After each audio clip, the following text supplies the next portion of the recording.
Sahabat-sahabatku yang dirahmati Allah, ini adalah satu cerita, satu kisah yang pernah sebenarnya udah lama, udah beberapa bulan yang lalu saya pernah mengalami.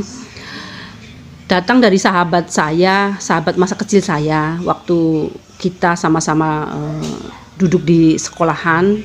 Kemudian mungkin beliau mendengar berita dari saya bahwa saya sudah mualaf, karena memang dulu kita pernah sama-sama ke gereja ya. Nah, ini ceritanya begini teman-temanku, sahabat-sahabatku yang dirahmati Allah. Suatu hari dia bertanya kepada saya, "Kris, andaikan, ini kan andaikan ya, andai saja aku menawari engkau uang, sejumlah uang, mau nggak kamu kembali kepada agama yang dulu?" Gitu.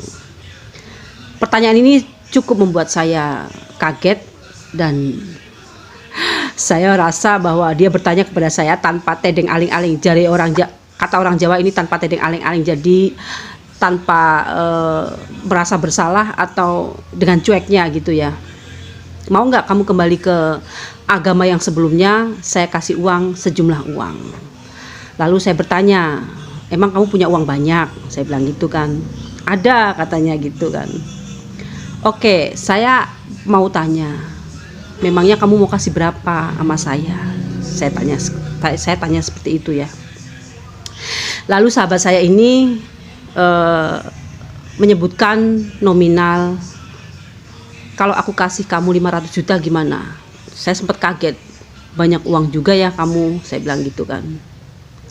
Itu cukup, uang segitu bagi saya sedikit, kata saya gitu. Pura-pura saya, bagi saya sedikit, karena kalau di daerah kami di Jogja itu 500 juta itu mungkin kalau untuk membeli rumah di daerah di tengah-tengah kota itu belum dapat, karena memang rumah di daerah Jogja itu sangat mahal. 1 meter itu bisa mencapai 20 juta, 20 hingga 50 juta, apalagi dekat kawasan Malioboro. Lalu saya bilang sama dia, kayaknya belum bisa kalau buat beli rumah di tengah-tengah kota, mungkin di pinggiran kota mungkin bisa ya. Kurang deh, saya bercanda dengan dia seperti itu, kurang kayaknya. Terus akhirnya dia menaikkan harga 1M. Gimana kalau 1M? Lalu saya bertanya kepada dia, jangan andai-andai, kamu punya uang nggak? Saya bilang gitu. Saya punya uang segitu, katanya. Jadi misalkan ini saya tawarin kamu uang segitu, kamu mau nggak balik ke agama yang dulu? Terus saya bilang ke dia, uang 1M buat apa ya? Gitu. Misalkan uang itu ada di tangan saya mau beli apa? Gitu. Kemudian saya bilang sama dia, kalau di tengah-tengah kota mungkin dapat 1M rumah yang sederhana gitu. Lalu sahabat saya ini, gimana, berani nggak? Kata dia. Kurang deh, kata saya, kurang segitu. Udah, kamu punyanya berapa? Saya pengen tahu deh, kamu punya berapa untuk membeli keimanan saya gitu. Oke Kris, gini aja Kris, saya tantang kamu 2 miliar gimana gitu. Saya sempat kaget mendengar angka nominal yang segitu fantastisnya gitu. Saya bilang ke dia, 2M kayaknya cukup buat beli rumah, buat beli mobil, membuka usaha dan lain-lain. Kayaknya masih ada sisa untuk ditabung. Tentu uang segini cukup banyak ya. Lalu saya bilang ke dia, jangankan 2M, saya mobil aja tidak punya, rumah cuma sepetak, kata saya. Ya gimana, kamu gimana, mau nggak gitu? Saya bilang sama dia, saya tanya sama dia, kamu punya uang segitu, loh ngece ya, kowe ngece, katanya. Kamu ngece sama saya. Ngece itu bahasanya sama aja, kamu meremehkan saya, merendahkan saya gitu. Kamu kan tahu saya pemain proyek, kata dia gitu. Ya memang saya tahu bahwasanya orang-orang yang bermain di proyek itu biasanya sangat mudah untuk mendapatkan uang gitu. Jadi kalau pemain proyek itu biasanya kalau dia menang tender memang yang didapatkan mungkin uangnya banyak sekali. Jadi akhirnya saya percaya sama dia gitu. Terus Gimana Kris? Berani nggak kamu? Dia agak mendesak saya. Saya dengan santai menjawab dengan kelakar saya gitu. Ya kamu ini gimana sih? Kata. Kamu bercanda, saya bilang gitu. Enggak, saya serius gitu. Akhirnya karena saya melihat sifat dia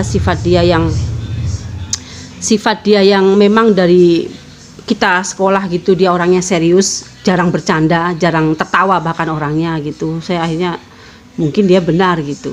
Nah akhirnya oke deh, kasih saya waktu 24 jam kata saya. Kenapa harus kasih waktu? Kata dia gitu. Loh, saya kan harus berpikir dulu gitu. Kamu itu dikasih dunia, dikasih uang, kenapa harus berpikir gitu. Orang lain pada minta uang, orang lain pada nyari uang susah, kamu dikasih dengan mudah, kenapa harus banyak berpikir, kata dia gitu. Bukan masalah itu, ini karena memang taruhannya keimanan saya bilang begitu sama dia. Karena kamu memberikan uang segitu banyaknya, kamu tidak membeli dagangan dari saya. Dalam arti saya tidak menjual sesuatu kepada kamu, tapi yang saya pertaruhkan adalah keimanan saya. Oke deh, kasih saya 24 jam, kasih saya waktu. Akhirnya kita menyudahi pembicaraan itu, dan saya pun tidak begitu menghiraukan dia, dan kami selayaknya kami seperti sahabat yang ya sudah, pembicaraan itu hanya saat itu juga gitu. Akhirnya saya pulang kemudian saya tidak memikirkan, ketika saya pulang saya kembali seperti biasa ke aktivitas saya semula, dan saya tidak berpikir masalah sampai di rumah. Saya tidak berpikir masalah uang yang tadi ya, yang nominal yang dia sebutkan tadi. Saya anggap itu hanyalah angin lalu gitu. Lalu saya seperti biasa, saya sholat seperti biasa, dan saya melakukan aktivitas seperti biasa. Selang 24 jam kemudian, sehari kemudian, dia WA saya. Kris, gimana? Sudah kamu pikirkan? Udah ada jawabannya belum? Rupanya dia serius dengan tawaran dia. Tapi saya tidak jawab. Kemudian saya biarkan saja gitu. Saya membacanya, tapi saya tidak menjawab. Lalu setiap hari saya sholat 5 waktu. Subuh, duhur, asar, maghrib, isya, dan seterusnya. Dan dalam doa saya setiap 5 waktu itu saya selalu menyempatkan doa saya kepada Allah. Tidak lupa, doa ini adalah doa sebenarnya yang jarang orang meminta kepada Allah, karena ini adalah doa yang memang dimiliki sama orang-orang yang mencari akhirat, bukan mencari dunia. Doa ini saya kasih tahu teman-teman sahabatku yang di luar sana.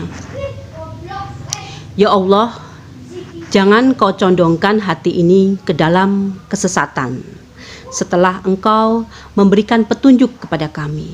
Saya selalu berdoa di dalam sholat wajib 5 waktu saya seperti itu, dan setiap malam saya menyempatkan diri untuk sholat tahajud. Dan dalam tahajud itu saya tidak lupa selalu berdoa, ya Allah, jangan condongkan hati saya ke dalam kesesatan setelah engkau memberikan petunjuk kepada saya. Ini tidak luput, doa ini tidak luput dan tidak pernah saya tinggalkan, karena memang ini adalah benteng buat keimanan saya. Sahabat-sahabatku yang dirahmati Allah, rupanya dia serius. Bahkan dia menawarkan harta yang cukup fantastis buat saya gitu. Akhirnya selang beberapa hari kami bertemu, lalu dia serius katanya. Saya serius loh. Saya sempat berpikir gila ini orang kok banyak uangnya gitu, karena memang dia pemain proyek. Jadi akhirnya saya nanya ke dia, apakah kamu hanya punya uang 2M? Tidak ada yang tidak lebih dari itu gitu.